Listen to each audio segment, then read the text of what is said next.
morning. And good morning and welcome to today's episode of My VI Dream. Today is Tuesday and it's a rainy day today. It's actually the sun just popped through the cloud, and actually I need to put the sunglasses on because it's going right into my eyes. Well, anyway, today is day 32 on a construction build out at Villa Feliz, and 32, and we are. I don't know what we're going to be doing out there today. Oh, I think we're going to be pulling the forms off, and then they're going to be doing more stuff down inside the basement. Today I am out of bread, so there's no PBJ this morning. So I am going to be in search of a meal for lunch this morning as I'm walking through town. So usually there's no problem with food around here, as you've seen in the past. So hopefully I can pick up something on the way out to the build site today. So anyway, you can hear over my shoulder somebody's asking for their treat for the morning, and then it is time for me to... Just a minute, shh, just a minute. Okay, and then we will head on out to the job site and see what might be the progress for today. So without further delay, let's get today's video underway.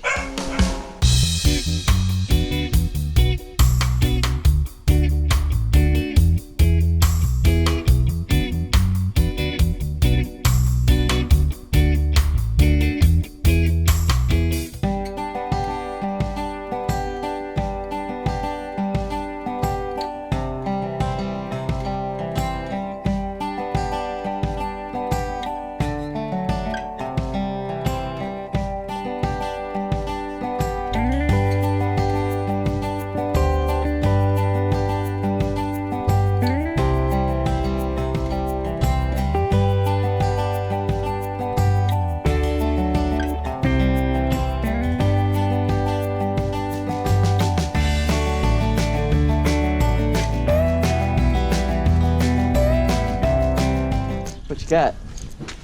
You got chocolate? You got chocolate? It's early in the morning for chocolate.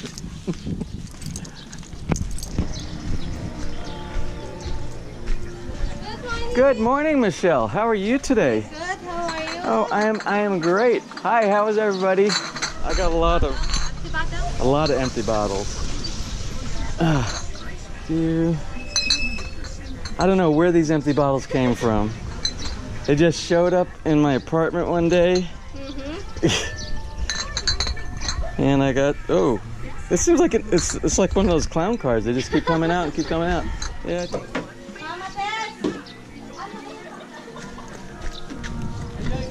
Hey, good morning. Where's your trike? It's over there? Take a breakfast. Yeah, me. Liver. Oh, for breakfast? Oh, no liver for breakfast for me. No. What are you doing for dinner tonight? I have fish with coconut milk Like last night? Yeah, yeah. That was good, by the way. That was really good. And a liver with sauce and chicken tinola and fish, fried fish. Let's do chicken tinola, just the chicken tinola. And I have some leftovers, so I'll add that with the leftovers. Okay? One chicken tinola. Thanks, Dad. Morning, Roy. This is your bread. That's my bread? Yeah.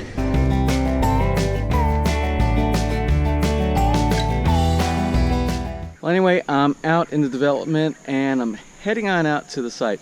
I got a little drizzled on, not enough rain to come down to actually open up my umbrella, so it's actually pretty good. And we needed the rain. I just hope it doesn't come down where it's going to be a deterrent from some of the progress on the build today. So I'm concerned that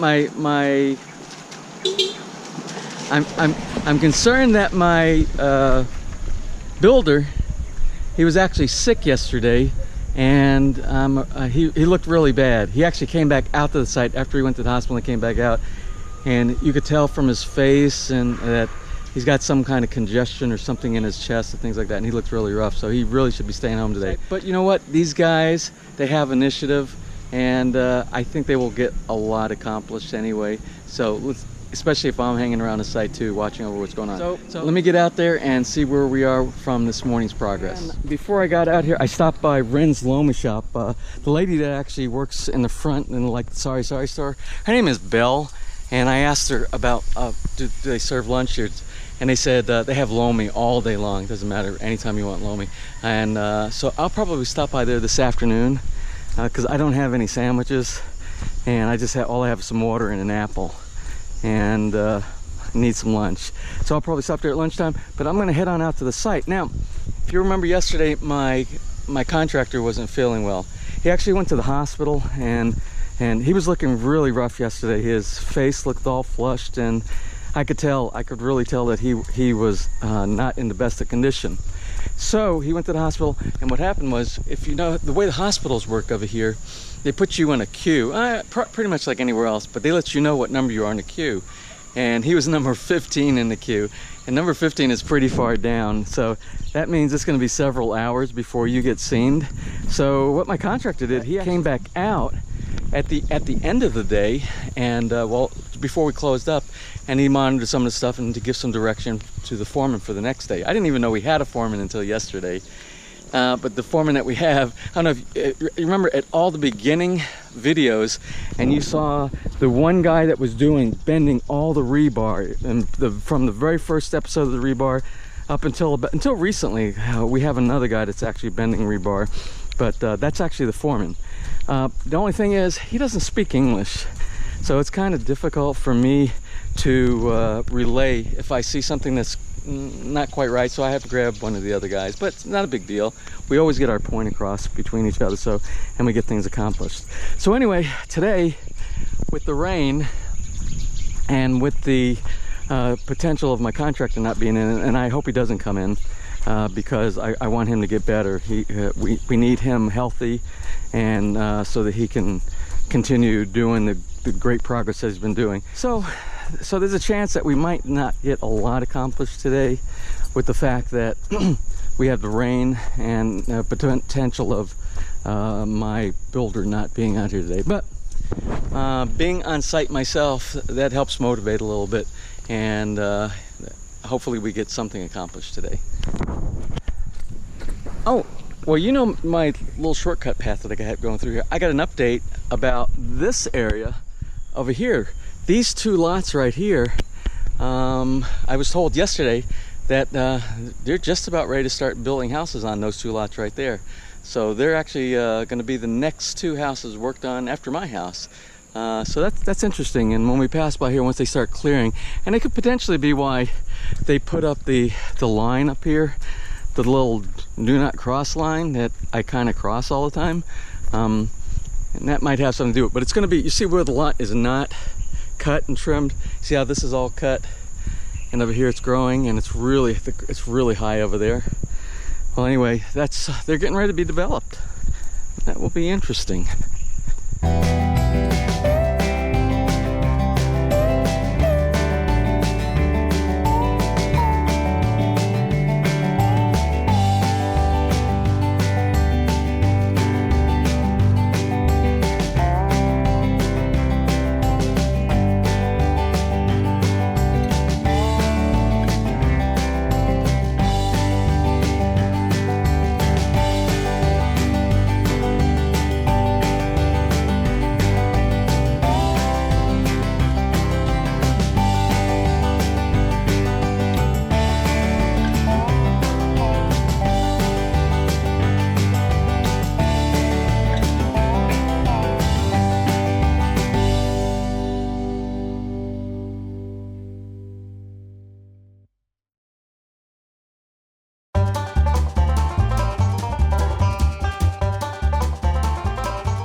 So as you can see, even without my contractor here monitoring, these guys have wonderful initiative.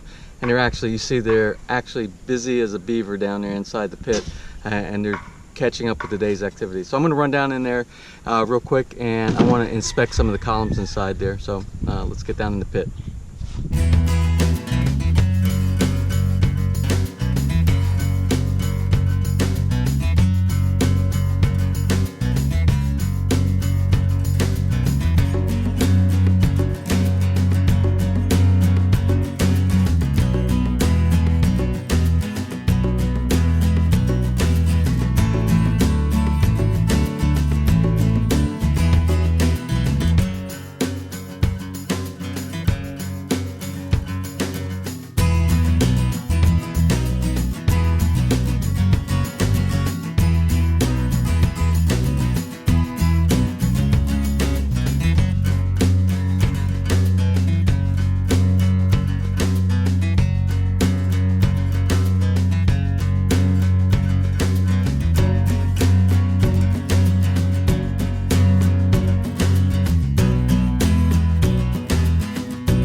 So what I want to do is I want to talk about some changes that we've made on the fly here.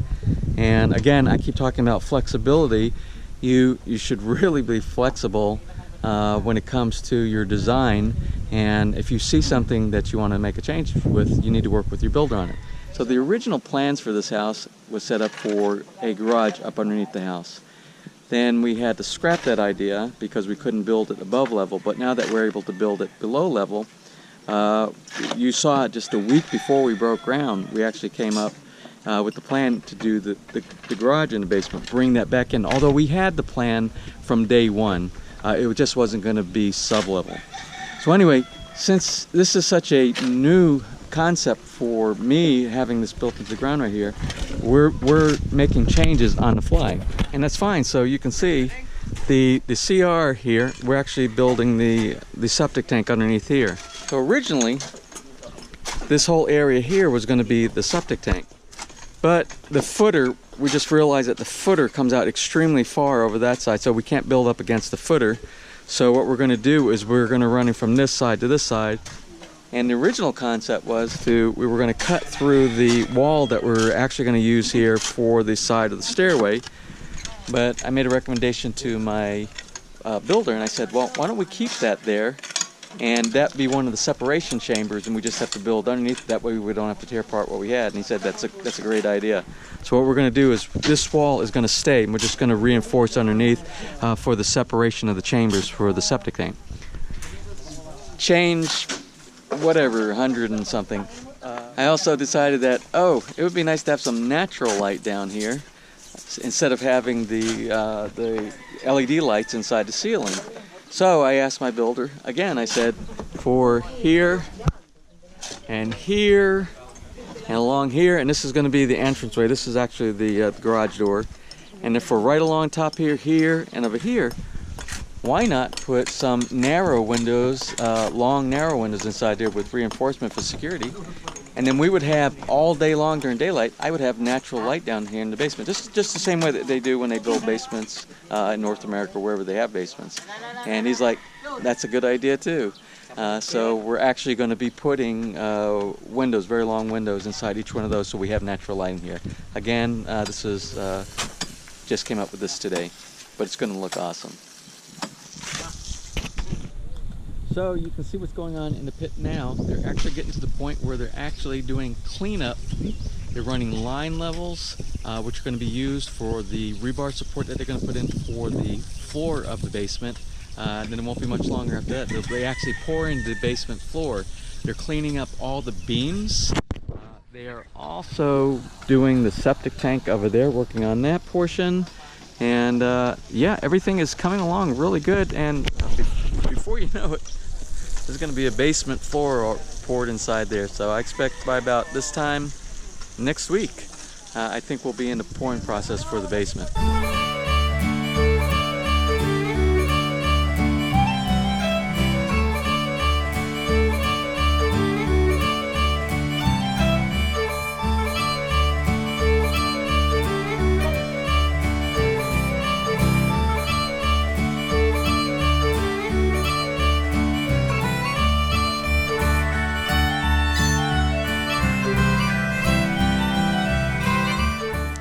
So you can see they're starting to put the crushed rock aggregate down. That'll be the base, and then they'll put the rebar on top of that, and then they'll pour the cement for the floor of the garage.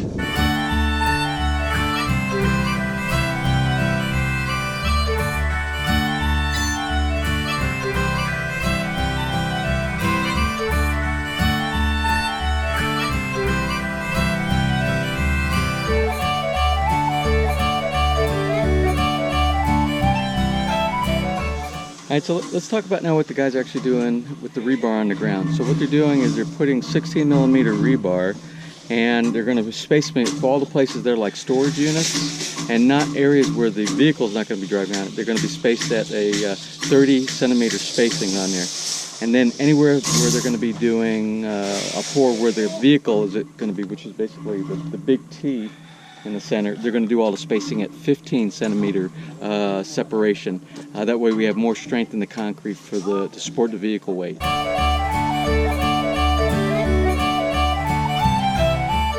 There was also a question that came up about about pouring the concrete on the soil. Well, we're not actually pouring it on the soil. If you're pouring any type of concrete on anything that would actually pull moisture out of the concrete itself, you would put something like some plastic barrier inside there, so it will allow the concrete to cure properly. But what we're going to be doing here, since we're using the crushed rock aggregate throughout the entire pour, just prior to the pour, the ground is going to be wet down really well.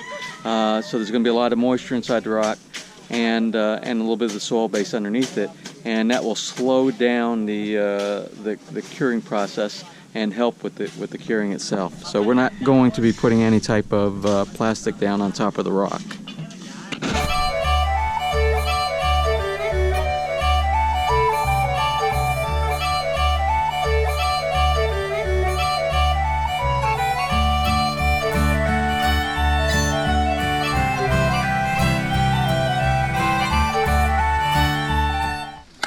So I want to show you something here. These are the spacers that are going to go up underneath the rebar. That's going to lift the rebar up for the floor.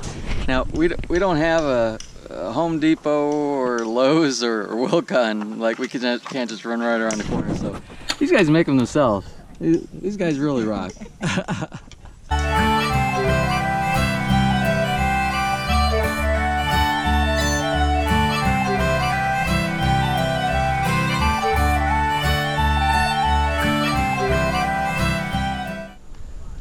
So anyway, it's 5 o'clock. The crew are done for the day. They've done an outstanding job. Can you see all the work from yesterday to today, what this place looks like? I got to give these guys credit. I remember this morning when the rain was here, I was kind of like, I'm not sure we're going to get much done today, but I think we got more done today. But they get stuff done every single day. They get tons of stuff done. And I am extremely happy with the amount of work that got done here today. Well, anyway, there's been one more change. Remember I talked about the changes about the windows, about the CR. So what I recommended I started thinking about the strategies that we're using for evacuating water out here in the event that water gets inside the garage. Of course, we got backup to backup to backup. When the driveway comes down, we're going to have two trenches that are going to collect water, and those trenchers are actually going to send it to the sewer system that's going to go down where that big dry riverbed is over on that side. Then the main one at the very bottom, which is going to be at the front right here, at the front of the garage, that one is actually going to go to further down into the sewer system also, so that won't even go into our cistern. So all of those are independent of what we have on site, and that will all for the driveway. It's going to dump water into the main sewer system, which is going to take it to the dry riverbed, which we got very good sewer system here.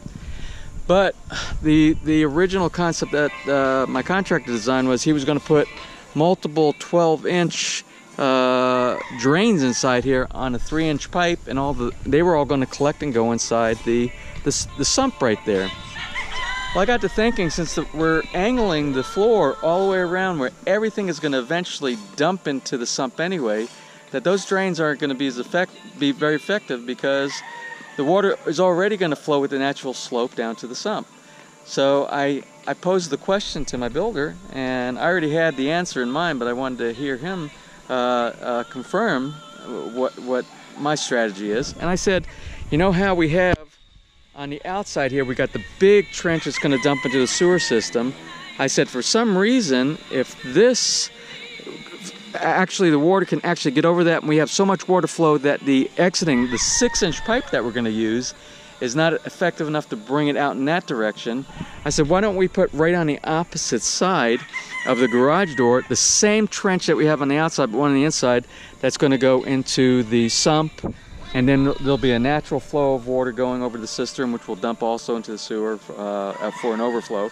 And also we have the sump pump for an emergency. And he looked at that strategy that I was just talking about, and he agreed with me that yes, that would be the best way, because this is the area that we're going to work. This is where water is going to come in if water comes in. So we'll catch it first on the outside into the sewer system, and the second one that will go into the sump, that will go to the cistern, and overflow will go to the sewer system. So that's the change for today, and I think that's a good change, and I'm going to stand by that one. So anyway, it is after 5 o'clock, and I am ready to get something to eat. I didn't go down and get the lomi from the lomi shop outside the gate, so all I had today to eat was my 3 bananas and my apple. So I'm ready to get back to town and have Tessa's dinner. So anyway, I'm going to conclude for today. Like I said, this has been a wonderful day for progress. And again, I want to thank everybody for the 1,000 subscribers mark that we hit yesterday. I still can't believe that. And I appreciate every one of the subscribers who are actually part of this channel. So that being said, I'm going to close out today's video. And if you enjoyed today's video, please give me a thumbs up. Please share. And if you have not subscribed, please join the 1,000+ others who have subscribed already. And I will see you tomorrow, which is going to be day 33, I believe it's day 33 on the construction build here at Villa Feliz. So until tomorrow, I'll see you later.